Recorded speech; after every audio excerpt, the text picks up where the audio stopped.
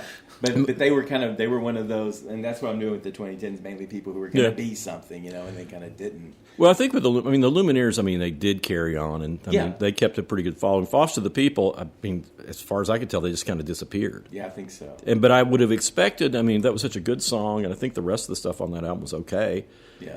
that you would have thought they would have had a little bit better career. Yeah, same with Owl City, Fireflies. That's a kid from Minnesota. And just a real sweet vocal. His style was very, kind of countered to, when was that? That was 2010. So that was like counter to a lot of the rock movements at that time. It was just this kid. It was almost like an early bedroom pop, and he did use some electronics, but it wasn't electronic at all. Right. It was almost like sweet. And interestingly enough, he did a song with Carly Rae Jepsen. And she has long been a performer and a beloved performer, but she did Call Me Maybe.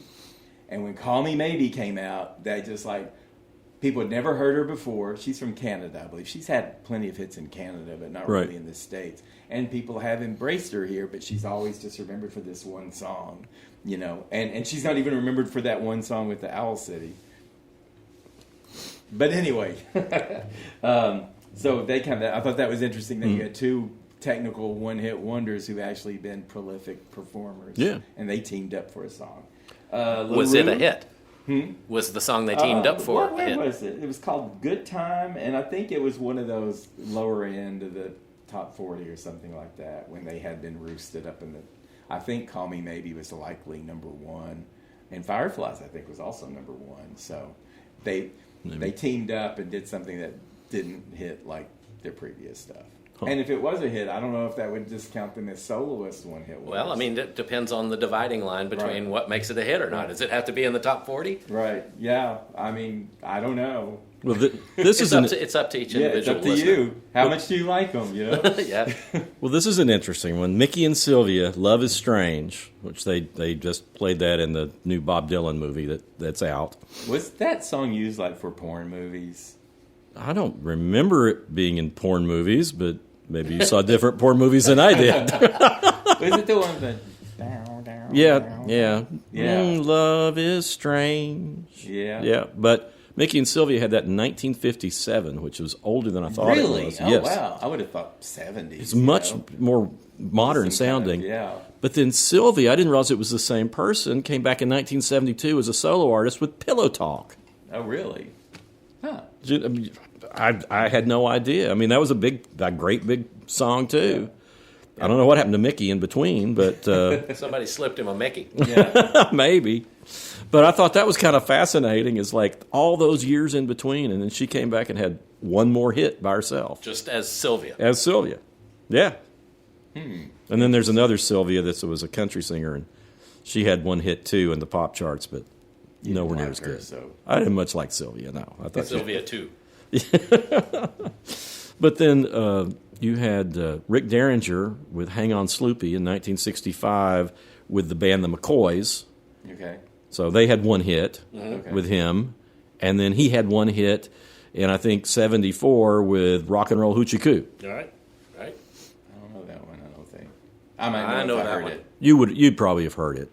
Yeah. It was pretty popular. as I was reaching for the radio. Yeah, the it's channel. like that's Well, he was sort of a guitar hero. Oh yeah, yeah. And your Wouldn't oldest, have been Oh, yeah. up your album. I'm lost. it would have been one of those things your oldest sister listened to that you thought, oh, this sucks. Yeah, probably. And then she would have told you they're coming to take me away. Yeah, Yes. which was Yes. another one hit, but Yes, that was. Well, and that's the novelty stream. I got some novelty. Well, finishing through the 2010s, I would say LaRue. They had this great song, Bulletproof. It had all of the electronic punch of the 80s, but it was like modernized and updated. And when I first heard that, I thought, this is going to be great. And I listened to the album, and I thought, I don't know if the album's that great, but I bet they're just going to... And, they had that song in 2009 and couldn't buy one. Duck Sauce. Do you remember that? I don't remember Barbra Duck Streisand? Sauce. Okay, that was kind of this funky dance, kind of vibrant type song that came out. And it was a big hit. It was just one of those, everybody talked about it, and it was different, but it was probably too close to novelty. And I think people were much more reluctant to give a novelty act a second chance than they are other bands. So, kind of the victim of its own success. Elle King, big, vibrant voice and everything. She came out with X's and O's. You'd probably know X's and O's. 2015. She's actually the daughter of Rob Schneider, which is odd. But now all she's remembered for, X's and O's was a big, splash for a while. It was used in commercials and everywhere, and TV shows and movies. And now she's just known as that singer who was doing a tribute song to Dolly Parton, and she was drunk and couldn't remember the lyrics to Jolene. So that's her.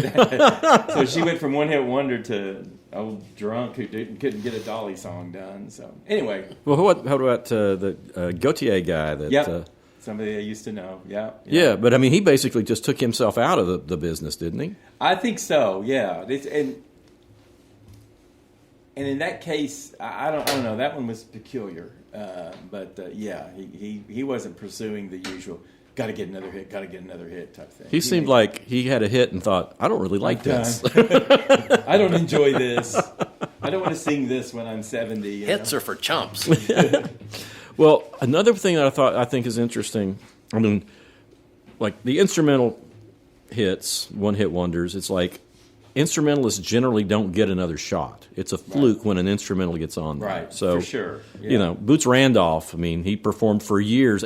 Only thing anybody ever knew was yakety sax. Okay. I mean, he had a long career in Nashville and, worked sessions and sold lots of albums, but it's like, that was his one. That was it. I got one that fits that. Which one? Wipeout by the Surfaris. Yeah. Oh, yeah. Oh, so that was Safaris. Okay. Yeah, and Surfing Bird by the Trashmen. Yeah. Same thing. Surfaris was number 2 in 1963 behind Stevie Wonder Fingertips. Oh, wow. Interesting. A little factoid for you. Yeah. Okay, I like that. Well, the 60s, I mean, I'm trying to think of the other instrumentals from that time. I can't remember most of them. One of the most interesting ones to me from the 60s is 1966, the new vaudeville band with Winchester Cathedral. I know you're laughing about this. I can't make eye contact with you. Can't. Wait, you'll say the new vaudeville band, like you remember them. Well, it was like it was basically a novelty song. Okay. It was these guys from England. What was the name of it again? It's called Winchester Cathedral. Okay, I remember that. And I know that. Well, it became I know huge. That And wasn't the Beatles? no, but what I was going to say is, for best contemporary song, it won over Eleanor Rigby, Oh my God. Monday, Oh my God. Good Vibrations, Oh my Holy God. crap.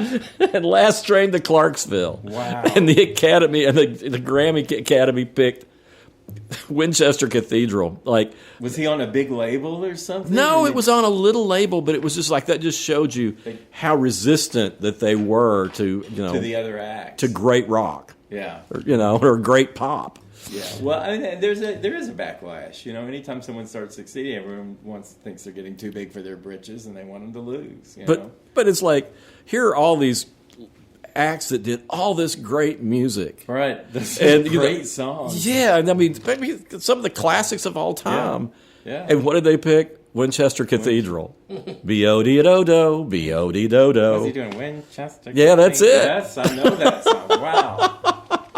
I was sure that had to be Paul. No.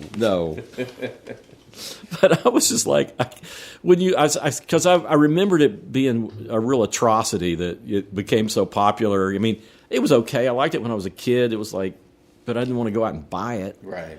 No. But then when you put it up against the Beach Boys and the Beatles and the Monkees and the Moms and for Pops, crying out I loud. know, for That is God's a sake, stroke of genius. one of the greatest songs of all time, and then Winchester Cathedral beats it out. It's nuts.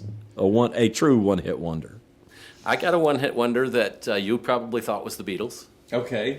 Walk Away, Renee by the Left Bank. Oh, I love that one. Great song. That's probably one I would think, is that the Beach Boys or the Beatles? Did they collaborate? It reached number 5 on the charts in 1966. Well, It spent 13 weeks on the chart. Pretty Ballerina, that actually, I think that got some airplay. Did it not get any higher? I don't know. I don't know. I mean, Walk Away Renee is like just a monster hit. Yeah. And that was like, I think it was written it was one of the members, I think, had a crush on the girlfriend of another one of the members. Oh. What's her name? Renee? Yeah. Oh. I think, Actually, they put it out there. I take it back. I think maybe he wrote it and then changed the name. I can't remember the whole story on it, but it was. What would you do? Would you be bold enough to write the real name if you were doing something? Gosh, like I don't that? know. It depends on how much I thought. It depends on what her name is. Oh, You know, okay. if it sounds like a good name. If it's Hildegard, Hildegard, that just doesn't sing very No. it does in German. It also depends on how big the guy is and where you're going to get your ass kicked. Right. I mean, Yeah, come yeah. on, let's. It's got lots of internal rhymes. And if you with think you Renee. still have a chance with her, Yeah, but he didn't. Okay. I do remember that part of the story. Is nope, no luck. They did put out a lot of really great songs, though. Pretty Ballerina's great. Yeah. There's a whole album of Left Bank stuff that's just all really good. Baroque, Yeah. British influenced, but I don't think they were British. No, they weren't. They were. I can't remember where they were from. Someplace I think, like Ohio or someplace like that. There was a lot of bands came out of Ohio that were one-hit wonders. Syndicate of Sound, I think, were from Ohio. They were from New York. Oh, were they? Okay. Yep. Yeah, Syndicate of Sound, and then Syndicate of Sound had "Hey Little Girl, You Ain't Done Nothing, I Ain't Done Nothing No More," whatever that is. Oh my God, Divinals covered that. Did they? Hey Little Boy, I love it. She is so just like messed on me, like you never. Yeah, that was a great song. Yeah, and the backing band was like do boop, do boop. It's just like a rocker. Yeah, I have to talk about Divinals more. I really think that somehow they ended up they're a one-hit wonder themselves with "I Touch Myself," and they had so many great albums that were better than that before and after that. So all their best content out there, and they go to the worst album and pick a song that was kind of a novelty song, and I think that may have derailed them. maybe, but I mean, it's a great song. Yeah, I mean, but I'm just saying that like. I wouldn't have put it in their top 10 songs because they had so many good songs, like in their raw early days and their more polished later days. And it's got a hell of a hook. Weird. Mm-hmm. Yeah. Well, and I've got a band that fits kind of that same thing. They've got a long body of work, and I mean, this hit was their biggest hit in the States, anyways. And I'm talking about Split Ends with "I Got You." Yeah.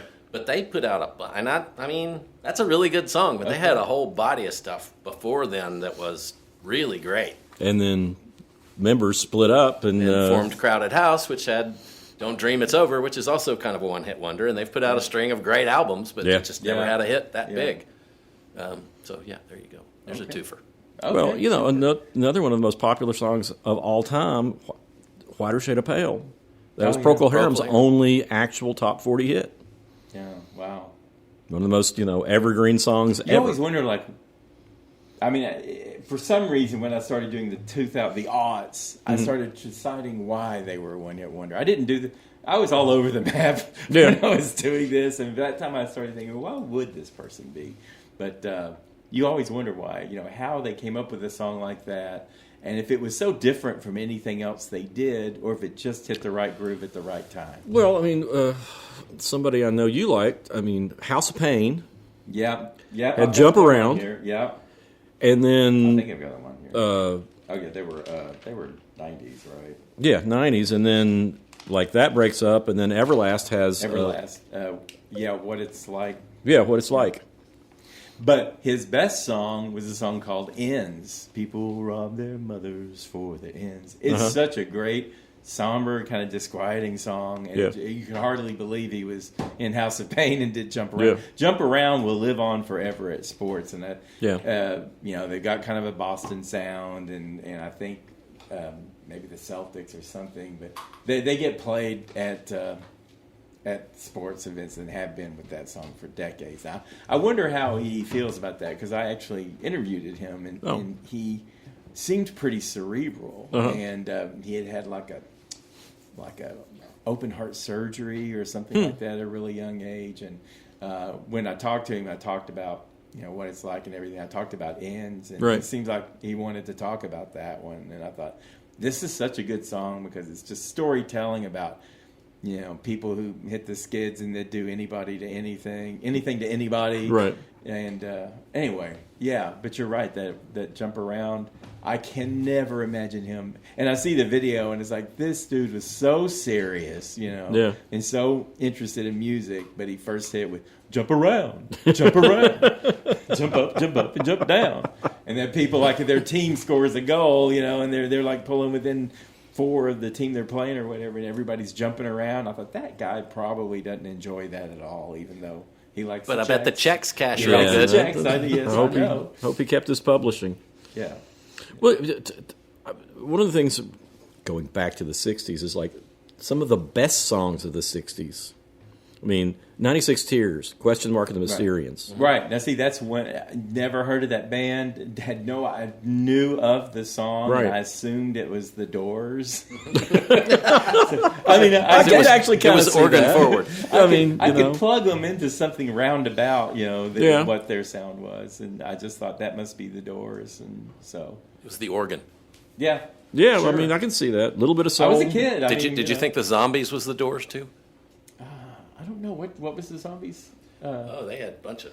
Time of the Season Time is of the the one that Season's most of probably people. Okay. But yeah. She's they've Not got There. an amazing Yeah. keyboard player. Yeah. Well, yeah. and Rod Argent left that. I think Jim Morrison was long dead by this point, but I just knew that they had the organ, and I heard an organ, and it must be The Doors. Well, but they I actually. really ought to quit embarrassing myself every time talking about how absolutely terrible I am at knowing things. No, you know the things you know. I do.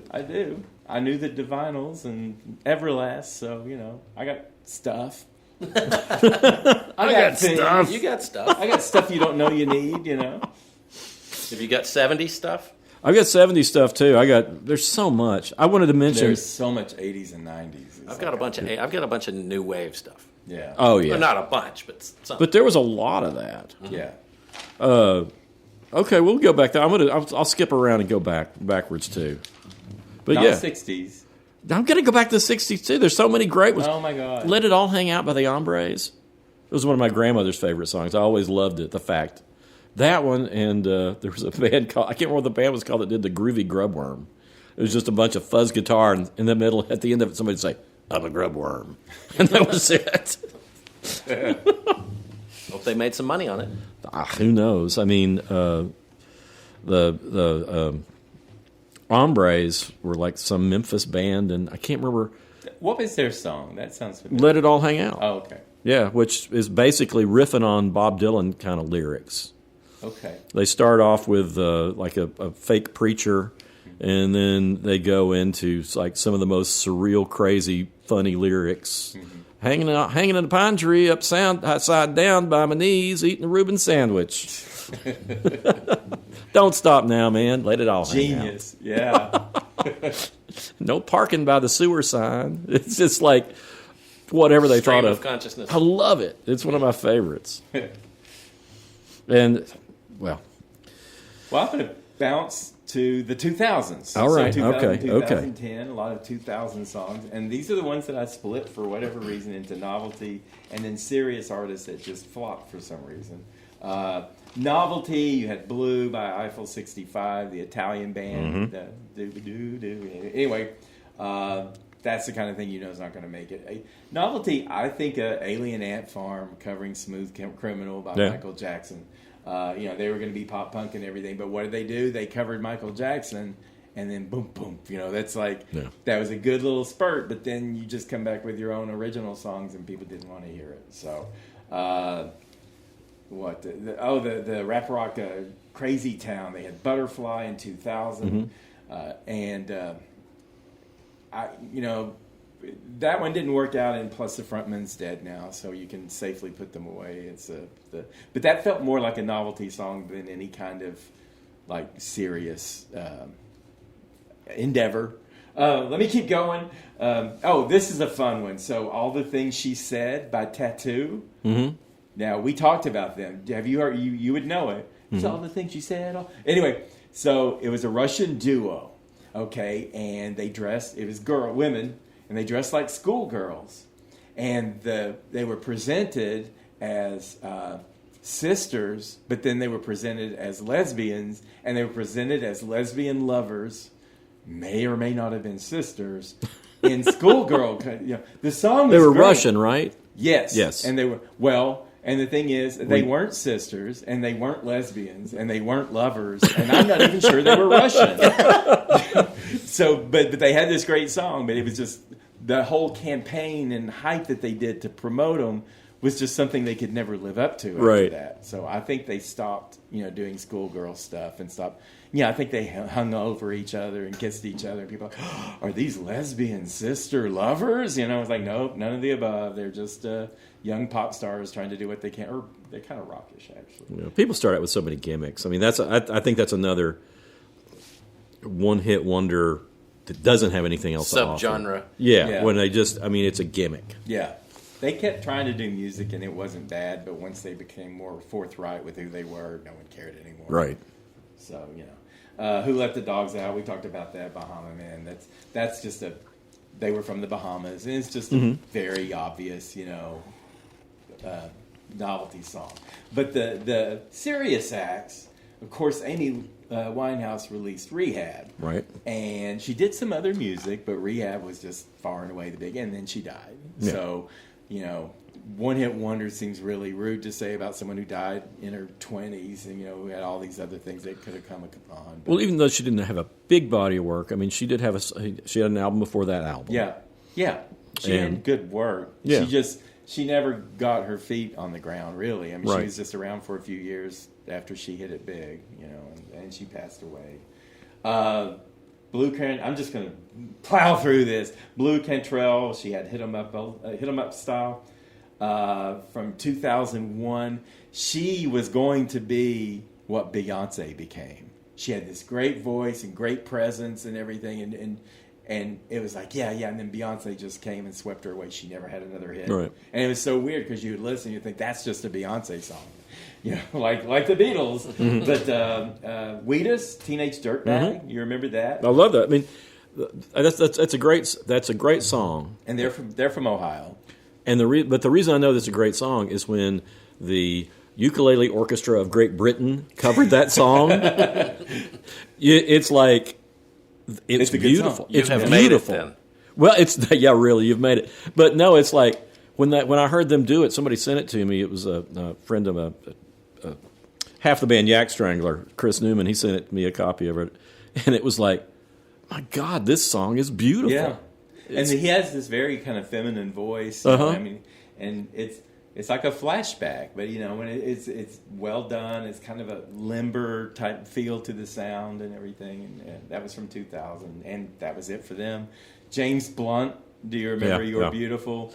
Okay, he was, again, very androgynous voice. You're not sure what you're listening to. And I think people kind of thought it was a joke because he just said, "You're beautiful." And it was just weird. It just sounded weird, but it was captivating.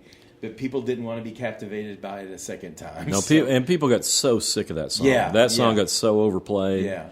That it really kind of didn't. He didn't stand a chance after that. It was very commanding when you first hear it, right? And then it's like, okay, this is taking me somewhere I don't want to go. So he Snow Patrol. When they came out with the Chasing Cars in 2006, a UK band.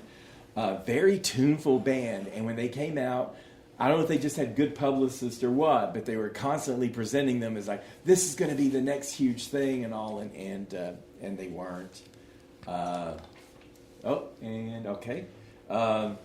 Dirty Vegas, Days Go By. That I was forgot very about that. emotional. Yeah. You remember that? That was like Yeah. a very emotional kind of electro. It's kind of Yeah. putting something more, what you wanted in electro Yeah, that I you liked didn't it. think electro had. And then they went by the wayside. And then, of course, you remember Stacy's Mom by Fountains of Wayne. Yeah, it was- You know. John and I both love Fountains of Wayne. Great power pop and everything. But that was really the only hit for it. It was, and it's one of those bands where that song introduced me to Fountains of Wayne. Yep. I mean, they had a college rock hit with Radiation Vibe before that, a few years before that. Okay. But Stacy's Mom is like the only thing that got the Far top and away, 40. yeah. And But it's, man, all those albums are just chock full of would have been, should have been, Yeah. could have Yeah. been hits. Yeah. yeah, Adam Schlesinger just knew how to write a pop hit. they were great. Did he He go was on one to of- anything else? He Got was it. one of the very early COVID casualties. Oh. Yeah. I mean, it took him down. Okay. Yeah. Well, Yeah. that was 2003. They're a New York act. But they were still making great music. Yeah. before, Oh, yeah. right before he And died. I'm sure they continued to thrive or whatever, Yeah. but they never hit the high water mark again. But that song and that album, Welcome Interstate Managers, like I think that introduced a huge audience to them. And I mean, I guess they could tour and make albums because of people like me and John who loved them and would buy whatever they put out. But well, I'm Chuck, done I- with anything. Chuck, I 2000 cannot, on. I cannot. I got believe- one for 2000. Oh, okay. 2012, Okay. Gangnam Style by Oh Psy. yeah. Oh, yeah. Right, yeah. It was a huge hit. Yeah. And the thing is, I mean, is it a novelty song if he did it in another country and it was a big hit and he continued to have hits in the other country, but then America takes it in and it's like, oh my God, huge hit. It's like, you know, it's arguable. You know, Yeah. all of this is like, well, I don't know. That's you know? what we're doing. Well, see, the Right. one I can't believe you haven't brought up is Bloodhound Gang. Well, I know, and I didn't want to. I know "Bad Touch." That's the song that, That's that the top 40. everybody remembers, and everybody remembers the video of them dressed as monkeys, and it had all the catchy lines. But it's like I've heard their other songs, like here and there, and it's like I guess it's just one of those I refuse to accept them as a one-hit. Well, I refuse to accept Nora Jones as a one-hit wonder. Right. But she only She had had that sleepy song. yeah, it's don't know why is like Yeah. the only thing she got on the top 40. Wow, I didn't know that. Yeah, I mean she had stuff on the adult contemporary charts. She had to have been on Christmas album charts because her Christmas album was fantastic. I still got to buy that because Yeah. I didn't expect to like it. I'd done nothing I but hate make fun Christmas of her. music. Oh, well, it's good. But some of the, Macy Gray, her only top 40 is I Tried. Yeah. Yeah, I can see that. She's one of those that I think she's not intentionally a novelty act, but just something about her vocal. And she just got to where she's a real heavy pot user, I think. And she got to where she just sounds way too stoned to be singing. And you're kind of like She does have a very trying to hang in there with her. And it's like, oh, yeah, but she was one that I think people thought I loved her voice, though. yeah, great voice, and I think people thought she was going to do a whole lot Yeah. bigger things than she did. Yeah, they put her in one of the scary movies. Like all the gangster rappers show up, and I didn't see that gangster? one. It may have been the spoof of The Sign. But anyway, she shows up with all these guys and gets out of her car, and I thought, oh, that was that 3 months when she was everything, you know. Yeah. And now you're looking at it, it's like, who is that again? But she was, yeah, I think she was poised and expected to be a giant hit, and people who love her dearly. But Yeah. I think she's not deliberately doing a shtick, but she just can't help Yeah. but sound like she's kind of a shtick. Well, there's also American Hi-Fi with Flavor of the Week, Yeah, and that's a great song. And the rest of their albums, you know, Not not- as much. it's okay. yeah, But Flavor of the Week is just like a tremendous single. And of course, Afro Man's Because I Got High. yeah. And that's Novel. I think that's a novelty song. it's a novelty song, but the rest of his album is not. The rest of his Okay. album is actually, I mean, I didn't hear the other But albums. that's the risk you take. Yeah. You know? But it's just like we were talking about Loudon Wainwright and Randy Newman. It's like, what hits are the novelty Frank songs? Zappa And Frank. Valley Girl. Well, but you know, you could. And that song's better known for Moon Unit Zappa It than is. Frank Zappa. but you I don't could. think she even does music anymore. No, she Just something doesn't. she did for Dad. Yeah, no, she's like, I think she like teaches yoga or something. She That just wrote a sounds book. right. You want a yoga? There's a great Zappa documentary on Hulu right now. Yeah, that's directed by Alex Winter. I can't remember which one Bill and Ted is, which one is which, but my good friend Doug Campbell has gone crazy going online and going to online music auctions, and they auctioned off a bunch of Frank Zappa's musical equipment. Oh, wow. And Doug got Frank Zappa's first electric guitar, and it's amazing, and it's in the movie. I took pictures of it to send to him. But he also got a drum machine from Frank Zappa's studio, and we got it to play and played, like section, number one, and it was like Frank Zappa programmed those drums, so we made a song out of it. Oh, that's great. Well, there's Gnarls Barkley from the 2002. Yeah. With Crazy and Yeah, I had that. Oh, I guess I didn't. When was that? 2002? 2006. 2006. And then, and this is a band that I'm going to go back and check out more of because so many people I interviewed pointed to this band as what really got them into writing better, and it's Jimmy Eat World. Oh, yeah. I don't think I've seen ever a lot listened of to them. reference from other artists to them, and I didn't really get it. Well, I liked that single, The Middle, and I didn't really pay that much attention, but so many people I talked to were so affected. They said that was the first time they learned to really pay attention to lyrics was the Jimmy Eat World lyrics. Lots of bands that I talked to. Mm-hmm. Okay. So it's kind of surprising. Yeah, and they would promote them to us. I don't know if you saw the promo.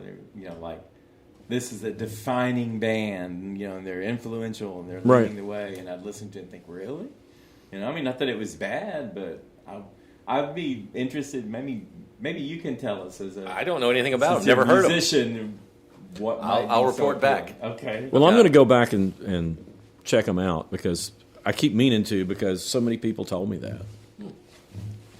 Well, I'm always willing to accept that I don't know everything. Oh, me too. I know a lot. Well, I mined fairly. As little mining as I actually did, but I did a fair amount of mining through the new wave category. And the first one was "I Got You" from Split Enz, which I already said. Song. 867-5309 by Tommy Two-Tone was number 4 in 1981. That's a hit. Safety Dance by Men Without Hats. It was number 3 for 4 weeks. That one off. They were a Canadian new wave band. Yeah.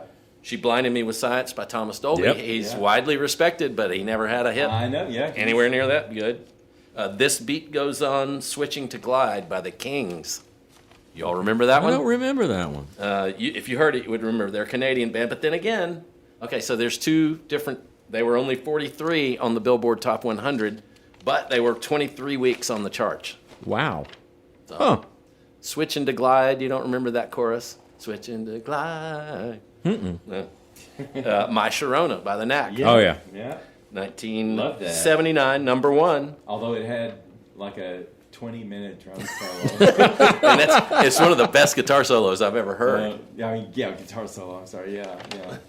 But the lead singer was a drummer, right? No. No? I don't think so. I thought their lead singer No, and a very, I don't know how to I can't remember. I interviewed one of them, and they had a very acrimonious relationship. Okay. Sometimes that results in good stuff. Mm-hmm. Flock of Seagulls, Iran. Yep. Yeah. Number 9. And they had so many other songs that I thought were so much better, too. They Yeah. had the Space Age Love Song and Wishing and, anyway, Picture of You, I think. So, yeah. And then I had a couple that I thought were one-hit wonders, but then I ruled them out. Tainted Love by the Soft Cell, or by Soft Cell. Soft Cell. Right. Yeah. But they had 12 top 40 hits. I didn't realize that. I knew they had more than that. I didn't either. Well, they may have been one that had hits all over Well, in now, the Europe. thing about Tainted Love is it was also... It was a cover. Isn't it? But they paired it with Where Did Our Love Go? Oh, so yeah. you would hear those two songs together. So does that make them a one-hit wonder or a two-hit wonder? One-hit wonder. With one song. I thought up Venus by Bananarama, but they had many hits. Definitely. Well, but that also falls into the category. It was Super. Yeah, because it was Shocking Blue in 1970. Right. Who had the original on that? Well, Bananarama, I can vouch for they got in with the Stockakin and Waterman. They were like their most favorite, the trio of Brit producers. And Right. They did all of their songs for years, and they had they had Lots of hits. lots of hits. Yes. And this one I think is more 90s. Frankie Goes to Hollywood. Relax. Yeah. Yeah. That They was had the song Two Tribes, but I don't think that was not really a huge. hit. It found its way in movies for some reason. Well, Frankie Goes to Hollywood was one of those that got on MTV, and you thought things were bigger hits than they were because Yeah. it was on MTV all the Right. time. But Exactly. Relax, I think, was the only top 40. Yeah. Same with the Buggles. Video Yeah. killed the Yeah. radio star. I didn't know they had other songs. They had a whole album. Oh, wow. Yeah. And the main guy in the Buggles went on to join Yes and had tons of hits with Yes. Yep. Trevor Horn. Yep. Well, Did you say Devo Whip It? I didn't. I guess that that's that their was only people top would 40 think. hit. Is it? Yeah. Okay. They Well, had all right. such great music and so many great songs, but technically speaking, Well, I think that they had stuff that, again, on College Rock. But, Yeah. there's Wall of Voodoo, which I yeah. love, and they Was only that had Mexican radio. Mexican radio. And Stan Ridgway went on and did stuff, but that was Wall of Voodoo's only hit. Oh, man. We're going to have to do a second round on this because, we haven't really even talked about the 70s, and there's probably more one-hit wonders in the 70s than Yeah. any time. I'll throw in Till Tuesday, Voices Carry, which is hard to take because Amy Mann is such a profoundly great songwriter for decades. But even solo, has she had any top 40 hits? I don't know. I mean, Nah. that was when I was listening to more modern rock, so she would have been on. I don't think those, so. Well, but I don't think she was a crossover. John's favorite XTC, Dear God, is the only thing that they hit the top 40 with. Senses Working Overtime was not top 40? Nope. It was. I think it was on college radio. I think it was a college radio hit, Yeah. but that's it. Yeah, well, they're one of my favorite bands. Yeah, they're great. Well, Georgia Satellites. Love the Georgia Satellites. Keep your hands to yourself. Only big hit. I made a living playing that song. Yeah, and that's another case where after they broke up, Dan Baird released a couple of solo albums, but he only had one hit, and that was "I Love You." Period. I'm going to jump in quick to the 90s. We're running low on time here, but I want to say D-Light, Groove is in the Heart. I love Lady it. Miss Yep. Kier. That's great. That's everywhere. A novelty song that was also just a solid song. Anyway, Wallflowers, One Headlight. I know. Jacob Dylan, Bob Dylan's son. Technically only one hit. Yep, and really only one hit album. That one album, the next album, I don't think sold anything. Didn't have any hits, but they're still going. He's still playing with the Wallflowers. They were here. I'm sorry. I was just saying they were here in Knoxville not long ago. Oh, really? Yeah. You brought up Bananarama and Shakespeare's sister. I love this because Siobhan Fahey from Bananarama, she was a little bit of an outsider of the three gals. Sarah and Karen were like a long-time friends. And Siobhan married Dave Stewart of Eurythmics. Oh. And he created this group called Shakespeare's Sister, and it's two women. And it starts out as this ballad. The other woman's just singing, I can't remember her name. She's just singing a straight up kind of, pop ballad. But then Siobhan Fahey, I don't know if this is just always in her, but she had to be girly girl with the other Bananarama gals or what. But she comes into that song. It's a really peculiar song. And she becomes like Satan. And she's saying, I'm going to get to, and she's doing all these crazy faces. And I thought, what the hell has she been suppressing all these years? And did Dave Stewart bring it out of her? But then they never had another hit. But that was like a real dramatic because it was one song, and then it just shifted into this real sinister kind of rock song after being like this just pop ballad. I don't remember them, but I do remember the name. Yeah. What about Mr. Jones by Counting Crows? What would you say about Counting Crows? I think they had that wasn't their only hit. They had another hit. I'm trying to think what it was.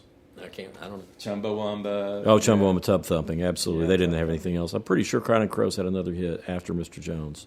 But I love that The song. Verve, Yeah. Bittersweet Symphony. Yeah, and that's one of those it's kind of sad because they got into a lawsuit with the Rolling Stones over that Yeah. because they had lifted a sample that orchestral thing from an orchestrated Stones album Right. from the 60s. Right. And I don't think they made anything off that money, off Right. that song. Chris Isaac, Wicked Game. Wicked Game. When he came out, like, this is going to be the next big star, this good-looking guy, and he can play the guitar, and he's got a great voice, and then he's in the video with the hot model, and He's washed away. I mean, he's still performing. Yeah, I mean, he released some good albums, and I mean, he got a following from that. But that's another one of those situations where it's like that one song got people on him, and then they stuck with him, even though he didn't have any other hits. Technically, the Breeders only had Cannonball. Yeah. So Yeah, Counting Crows did have a few other. I've just checked. I'm trying to think what the other. There was another one I remember being on the Round radio. Here. Yeah, Around Here. around here, Yeah, that was. I remember that. I think that was almost as big. Yeah. Well, I'm gonna step out. You guys can. I mean, I'm gonna step out of throwing names out there if you all Well, got some where you okay. just want to get in. I want to throw out some of the real true one hit wonders out there. OMC with How Bizarre. Yeah. That was Now I've got to add one. But what, yeah, go ahead. 1997, and that's Yeah. one of those songs where it's like you heard that, and I mean I bought the album. Everybody in the family really liked that song, but you just knew he was never going to have anything else. Right. I mean, that was just like I this. don't even remember it. It's basically sort of he just talks his way through it about what people are doing, and the chorus is how bizarre, how bizarre, how bizarre. How bizarre. How bizarre. And it's just like observation. Yeah. They're like riding around in the car in the video. Yeah. Do you remember White Town and Your Woman? Yeah. I could never be your woman. That was interesting because it was, I believe the performer was actually transgender, and in the 90s, that was like, and it was. I didn't know that. And they used this great, they had this riff that's, I can't think of it right now because it just popped up in my head, but there's a riff from that song that da na na na na na na. Yeah. And it's being used like in a song in the last couple of years, and I'm always frustrated that people are like, go listen to the original song. I think it's fitting that I don't remember who stole it. If I did, I don't know if I would mention it. Well, there's Sir Mix-a-Lot, Baby's Yeah. Got Back. Yeah. That's in the 90s. Yeah. Katie Lang only had one hit with Constant Craving, which is hard for me to believe. She did have the duo with Jane Seabury, didn't she? Why is that? It's the Can't remember. Calling All Angels. Was that a hit? Calling All Angels. I remember that song. I mean, it's a great Yep, song. That was the two of them. But I don't know if it got to be a top 40 hit. Surely. I don't. Maybe not. I don't know. Maybe not. Crash Test Dummies with Yeah. That was. I mean, Afternoons and Coffee Spoons off that same album, and there was one off the first album that got to be college radio hits, but still they're kind of one It's hit really wonders. bold to put in your chorus. I don't know how people sing like go on stage. It's something just weird about that. Only Brad Roberts could do it. The Humpty Dance by Digital Yeah. Underground. Yeah. That's another one that stands out. Well, how about the Quad City DJs with "Come On and Ride the Train"? I love that song. Come on, ride the train. But that's a true one-hit wonder because it's Yeah. like you knew this is their thing. It's got this one hit. It's a dance floor. It's a great song. It's fun. Yeah. Love Fool by the Cardigans. Yeah. They had that one. They had other hits in Europe, but that was it for America. Yeah. Love Fool. Yeah, Lisa Even put out a Loeb, different video. Lisa Loeb. Yeah. Edie Brickell. Edie Brickell, yeah. She had one, that was What I Am was her big hit. Right. Who was she married to? Paul Simon? Paul Simon. And then I think so. She's still had married. one I think. that I've heard used like comically, but it was I quit, I give up. What was that? Nothing's good enough for anything. I don't know, it's just like a real negative, like cold water in the face after What I Am. Yeah. And Ice Ice Baby by Vanilla Yeah, Ice. Of course, yeah. And I mean, somebody who really, truly deserved to be a one-hit wonder, Yeah. and maybe that was even questionable. He deserved Why that. wasn't Milli Vanilli a one-hit wonder? I know. No one deserved it more than that, farce.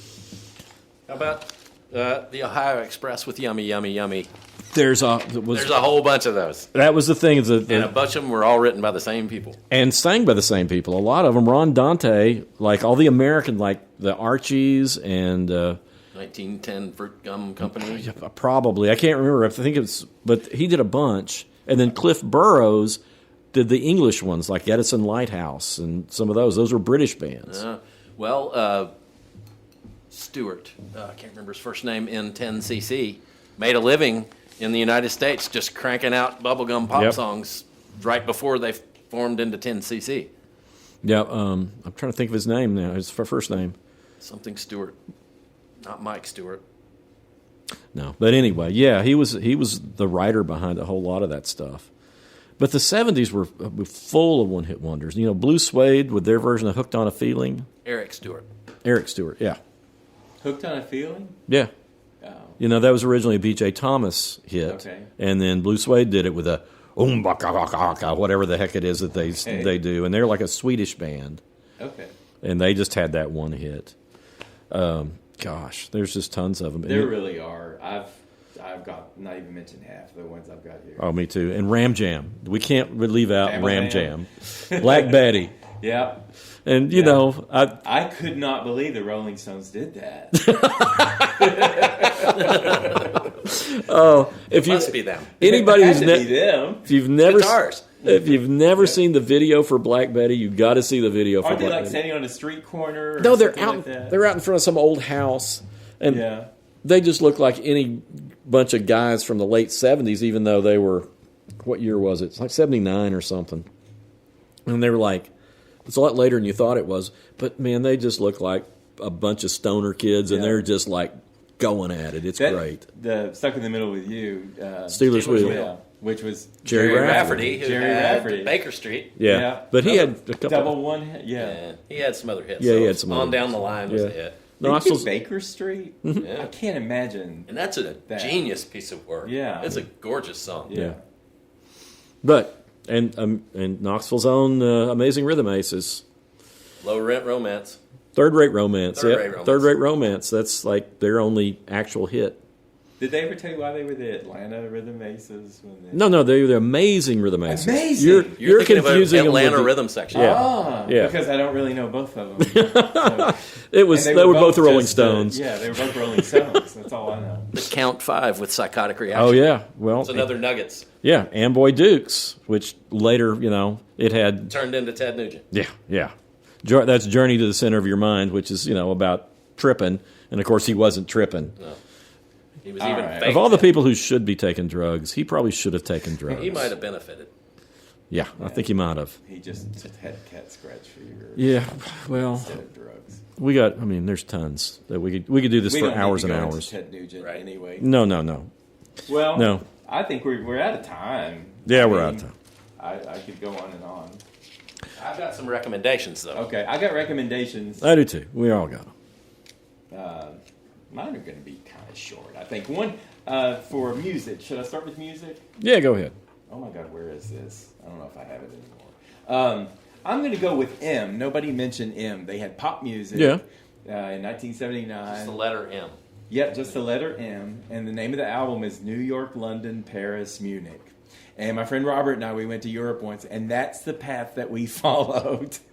we ended up flying. We were just by chance. We were flying from New York to London. We went London to Paris and Paris to Munich, and it was just because I don't know. But that was New York, London, Paris, Munich. Anyway, their album, 1979 album, was what was that called? Oh yeah, it was called New York, London, Paris, Munich. Anyway, I remembered hearing it and getting into it in the 90s. It came out in 79. And then I went back and listened to it again. I thought this probably doesn't hold up, but it really does because it's electronic. They were one of the end of the line for old disco days. And they were kind of transitioning to new wave. And they had so many great, they had a song, Moonlight and Muzak. That's the Way the Money Goes. They have this kind of seductive woman make man. For some reason, there's a woman that's singing on a lot of these songs with him. It's Robin Scott is the front man, and the backing band is basically all people from Level 42, which I didn't realize. And it really does hold up. It's got kind of a timelessness to it. It wasn't just stuck in the moment that it came out. It was a transitional type of sound, but it's like Yellow, which is someone I dug up their old one I think months ago. 1979 was a good year for rock. It must, yeah, I think There's so too. I mean, it's new wave, but man, Yeah. there's a lot of real inventive. Yeah. A lot of transition stuff going on. Yeah. So, and they tapped into that, and I think that album, there were no other hits on it, but it's really fun to listen to still, and it's just very atmospheric. Cool. John, you have a recommendation? I do. There's a music festival coming up, starts this weekend here in Knoxville, where we are, and so in doing research this music festival, they tend to get a lot of acts that you've just never heard of before, and you have to kind of do research before you go. And so in doing so, I discovered Cassandra Jenkins, her 2024 album "My Light, My Destroyer," and I'm going to try and tell you something about her. She's it's kind of folk and ambient pop. She's got this really velvety, whispery voice that's just really attractive, and she's from New York. And it's not really music that would normally be in my wheelhouse, but I've been listening to it all day today, and it's just like really soothing and meditative, and her voice is like really textured, whispery voice. I think you'd like her. I love that when someone taps into that vibe and it hits you in a different way than most other music, and it's just like you just become one with it. I don't know, you just chill out and everything. Well, give it a spin. I think you'll like it. Cassandra Wilson? Jenkins. Cassandra Jenkins. Okay. Well, I knew a Cassandra Wilson, but I don't know Cassandra. All right. Well, I want to recommend, since we talked about him as a one-hit wonder, Warren Zevon. And this is not one of his more popular albums. This is from the year 2000. It's called Life'll Kill Ya. Oh, I thought that was one of those Neils, either Neil Diamond or Neil Sedaka. Is this when he was diagnosed with cancer? No, this is 3 years before he died. Okay. And he recorded another one after that called My Ride's Here, and then he recorded The Wind while he was dying. Oh, wow. And all of his albums are good, and those last ones are all pretty much great. But this is my favorite of all of them. It starts off with a song called I Was in the House When the House Burned Down. And then it's got a song that has a title that I can't say here because of the words we can't say. Right. List, reefer to list. And it has an ending song that is really sort of a pretty invocation or prayer, sort of. And it's a more sensitive album than he probably had previously recorded.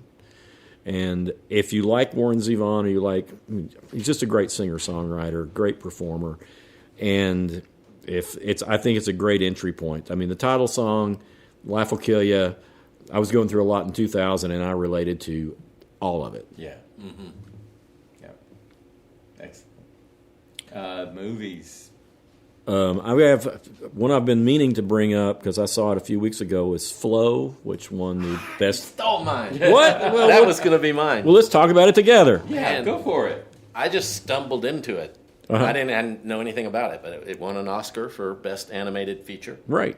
And it's I don't want to say too much about it because I think the reason it had such an impact on me is that I had no idea what it was about, other than the little capsule which says, and I'll tell the viewers, it's about a cat trying to escape from a flood. Yeah, but it has other animals in it. It's a Latvian movie. Is it? Latvia. Yeah, I was just about to say, that's an odd international. And they made it with an open source animation program called Blender. Oh, okay. And I think they started working on it in 2019. So it's taken a long time for it to be the finished. animation is incredible. The backgrounds, the scenery. What can you two tell me about it? Well, the scenery is beautiful. I'm interested just because neither one of you wants to say anything. It's set in some fantastic, whether it's future or past, or it's just another place. Other world. Yeah. Right. It has no humans in it. No dialogue. No words. Yeah. Okay. And it's a big adventure. And it's a cat, a dog, a capybara, a lemur, and a secretary bird. And some kind of big whale-like. Yeah. The whale is like, everything else looks pretty much like a normal animal, but the whale is something a little bit more fantastical. It's not, it doesn't really. You do have to suspend your disbelief, but it's worth it. Where is this? I think it's on one of my. It's on Max. Yeah. Max. Okay. Yeah, and it's just, I mean, I'm not a big fan of a lot of modern animation. I'm not an anime guy. I don't like Japanese animation because it just seems very cold. And this does not seem cold. No, this made me have a lot of feelings. Yeah. Cool. And I'm worried about animals in peril, though. I'll tell you. For the most part, there's no It's probably not appropriate for young children. Right. No, I showed it to my grandson. Loved it. Really? Yeah, he I absolutely mean, loved it. there's some kind of, it gets dark a couple of times. No, he's Not- 7. Not so. real dark, but I think, I really don't think there's anything that would scare kids too much. I mean, like I said, Walter loved it. yeah. Well, I watched it and couldn't stop thinking about it, and knew that I wanted Leslie to watch it, my wife, and so we watched it again 5 days later. And I felt the same things all over again. And she just was like, "Thank you for making me watch that." All right. You'll love it. All right. Yeah, that's It's too very much recommendation to ignore. It's very relaxing to watch. Oh, It's okay. sweet. Yeah, Okay. yeah. Well, I'm going to go back 40 years. Oh, to my an God. old classic movie that I love, even though it wasn't great, but I loved it anyway. Clue. Yeah. And that, I know it's been so long since it came out. It was 40 years ago that some people just haven't seen it and never thought about seeing it. But I think it's pretty timeless, and it's funny. It's Based on the board game. yeah, it's based on the board game Clue. They do add another character, Tim Curry, to kind of run the show. He plays a character called Wadsworth, and he explains why they're all there. Best casting, just one of the best cast movies ever. You've got Eileen Brennan as Mrs. Peacock. You've got Madeline Kahn as Mrs. White. Leslie Ann Warren as Miss Scarlet. I love her because she calls herself like the poor man's Susan Sarandon. She makes fun of how people try to confuse her. Yeah. But she's fantastic. Susan Sarandon couldn't have done as good a job as she did No. in this movie. Christopher Lloyd as Professor Plum. Martin Mull as Colonel Mustard. Michael McKean as Mr. Green. And Jane Weedland has one of the best cameos ever in any movie ever. You know that, right? But anyway, it is directed by Jonathan Lynn, and I think when it came out in the theaters 40 years ago, they It had alternate endings. did have, okay, I heard that they did. I didn't see it in the theater, but I saw it on cable. And the way they do it now, it's just all 3 endings. So they just show you, they'll show you one possible ending. And that way they can shift up who the suspects were. Because the game Clue, of course, is about figuring out who killed. Who done it? Yeah, who did it and with what and in what room. What year was this movie? 1985. So it's been 40 years. But It's just Eileen Brennan and Madeline Kahn especially, those two. And the funny thing is they had been long-term friends and everything, but apparently they weren't talking to each other at that point because Eileen Brennan hadn't gone through rehab or something. But everybody, just the best chemistry. And it's just funny, and it's truly funny, and it's got great writing and great lines. It's comfort food for me. If you haven't seen it in a long time, see it again because you can just sit down and relax and just have some good laughs from this amazing cast. We've been losing them over the years. Martin Mull most recently. Madeline Kahn, comedic genius. Yeah. Comedic, Oh my yes. gosh. She is so funny. Yeah, and like everyone remembers her with the whole, there's a French maid in the movie, and all these different things come out about the different characters as the movie goes by. But Madeline Kahn's talking about how when they accuse her of killing her, they accuse Madeline Kahn, Mrs. White, of killing this French maid. She starts talking about, I hated her so much. It was like flames on the side of my face, flames. So she's just losing her mind. Just, I don't know. I miss some of these actors. They gave us a lot of good movies, and to see them all together is fantastic. My kids loved Clue. Yeah. They all loved it. Lily von Stoop was one of her finest creations. Yes. Yeah, that was Blazing Saddles. Blazing Saddles, yeah, of course. Which is just so horribly politically incorrect. It could never be made No, now, but no. it's so funny. Well, Clue is still pretty much politically correct enough. That's pretty gentle. Yeah, But it's very funny. gentle. Very funny. Wasn't Madeline Kahn in Young Frankenstein? Yes. as well? Yes. Oh, yes. Yes. She was She the was bride. was she the Roll in the Hay, or was that Terry Garr? No, it was Terry Garr was a Okay. roll in the hay. Madeline Kahn is the one who. Frau Blucher. No, the The Frau horses. Blucher is that's Cloris Leachman. Oh yeah. Yeah, Another no, great one. no. Madeline Kahn is the bride, Oh yeah. and but it's when she actually gets with the monster. Yes. She starts singing "Sweet Mystery of Life." At last, I found you. Yes. feel like Catherine O'Hara is sort of her inheritant. Yeah. Yeah, kind of. I think she's got the same kind of humor. She does. Because I think Catherine O'Hara is She's just fantastic. amazingly funny. Really funny. Well, Clue, 1985. Thanks. I'll watch that. I've never seen it. You've never seen it, and you got to watch it. It's fun. It's just really I will. entertaining. All All right. right. Anything else? No, we need to do a whole nother one on one-hit wonders, though, because, We could do several. there's so many. Okay. Yeah. Well, let's sit on it a while. Okay, We'll I got come you. around. I got you. All right. Okay, everybody, thank you for listening to us, and you can write us if you got any suggestions. I never say this, but I'm supposed to say, if you see us, subscribe to us. You can recommend us. Hit the like button. Hit the like button.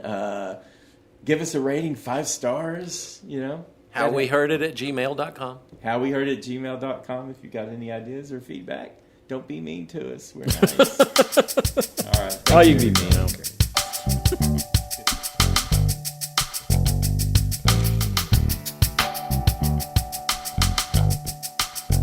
You've been listening to How We Heard It with Chuck Campbell and Wayne Bledsoe, a podcast about music, movies, art, culture, whatever it is that's on their mind. How We Heard It was recorded at the Arbor Studio in Knoxville, Tennessee by me, John Baker. How We Heard It is a Cozy Planet production. If listening to this podcast has given you a burning sensation, then we recommend you sit in a hot tub until your symptoms fade away. If you'd like to reach out to Chuck or Wayne or even me, you can send an email to howweheardit@gmail.com. So thank you for listening, and come on back and we'll have another episode for you next week.